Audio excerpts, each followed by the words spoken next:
So this is the aftermath of the 5 pounds of tannerite.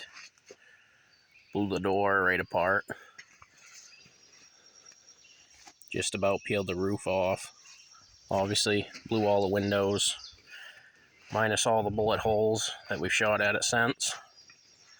357 mag, 450 Bushmaster, 22 12 gauge.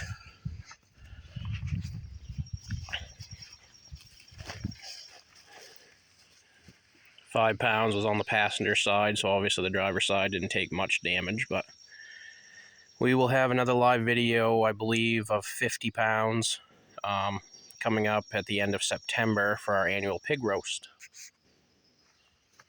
She definitely did some damage with the 5.